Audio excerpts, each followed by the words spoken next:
পালানোর আগে 2.5 কোটি টাকার খাবারের বিল বাকি রেখে গেছেন ক্ষমতাচ্যুত সাবেক প্রধানমন্ত্রী শেখ হাসিনা। গণভবনের সেই সুস্বাদু আর দামি খাবারের বকেয়া মেটাতে এখন হিমশিম খাচ্ছে রাষ্ট্রীয় প্রতিষ্ঠান হোটেল অবকাশ। বাংলাদেশের পর্যটন কর্পোরেশনের অধীনে পরিচালিত সরকারি প্রতিষ্ঠান হোটেল অবকাশের এখন প্রায় 2,89,20,000 টাকা বকেয়া পাওয়া হয়ে আছে। এর মধ্যে সিংহভাগ শেখ হাসিনা সরকারের আমলে রাজকীয় ভোজের বিল।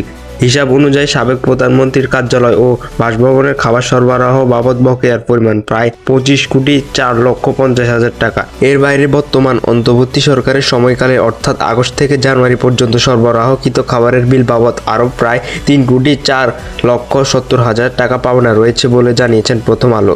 এই বিপুল পরিমাণ অর্থ সময়মতো পরিশোধ না হওয়ায় প্রতিষ্ঠানটির নিয়মিত কর্মকাণ্ড এখন স্থবির হওয়ার উপক্রম। বকেয়া পাওয়া আদায়ের জন্য ইতিমধ্যে প্রধান উপদেষ্টার কার্যালয়ে বেশ কয়েকবার চিঠি দেওয়া হলেও এখনও কোনো চূড়ান্ত সমাধান মেলেনি।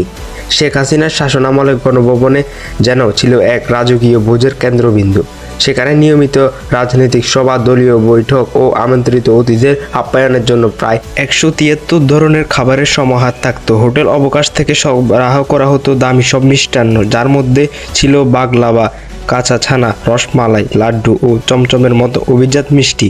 এছাড়াও দামি বিদেশি ফলের পাশাপাশি জামরুল, আমড়া ও লটকনের মতো দেশি ফলের জুড়িও নিয়মিত গণভবনে পাঠানো হতো। এর বাইরে থাকতো নানান পদের বিরিয়ানি, পোলাও ও বেকারি পণ্য।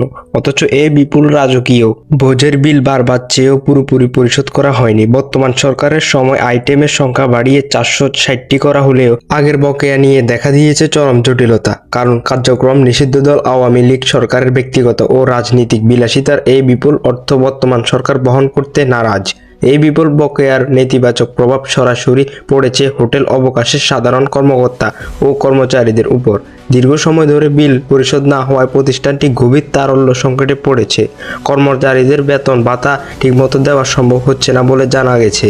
প্রতিষ্ঠানের ভেতরে তৈরি হচ্ছে ব্যাপক অসন্তোষ। শুধু তাই নয়, যারা প্রতিদিন মাছ, মাংস, চাল ও সবজি সরবরাহ করে সেই সব বেসরকারি ব্যবসায়ীরা এখন হোটেল অবকাশকে বাকি দিয়ে অনীহা প্রকাশ করছে।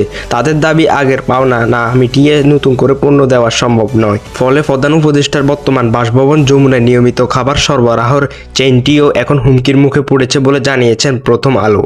হোটেল অবকাশের এক উদ্যন্ন কর্মকর্তা আক্ষেপ করে জানিয়েছেন, উপরের স্তরের মানুষের বিলাসিতা মাসুল এখন গুনতে হচ্ছে তৃণমূলের সাধারণ কর্মচারীদের। অন্তর্বর্তী সরকারের পক্ষ থেকে জানানো হয়েছে, তারা বর্তমান চলমান বিলগুলো নিয়ম অনুযায়ী পরিশোধের চেষ্টা করছেন। তবে আওয়ামী লীগ সরকারের রেখে যাওয়া 2.5 কোটি টাকার দায় গ্রহণ করা নিয়ে এক ধরনের নৈতিক ও আইন বিতর্ক তৈরি করা হয়েছে।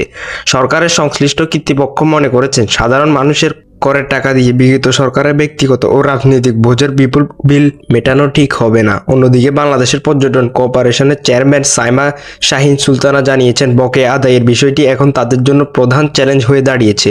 নিয়ম অনুযায়ী বেসরকারি খাতে সেবা দেওয়ার ক্ষেত্রে বাকি রাখার সুযোগ না থাকলেও সরকারি দপ্তরের ক্ষেত্রে চুক্তির ভিত্তিতে কিছু বকেয়া রাখা হয়। তবে বর্তমান পরিস্থিতি সব হিসেব ওলটপালট করে দিয়েছে। এই বিপুল বকেয়া কি কখনো আদায় হবে, নাকি এটিও রাষ্ট্রীয় লোকসানের খাতায় পড়ে থাকবে, তা দেখার অপেক্ষায় এখন সাধারণ মানুষ। এই আর্থিক সংকট থেকে উত্তরণের পথ খুঁজে বের করা এখন অন্তর্বর্তী সরকারের জন্য এক বড় পরীক্ষা।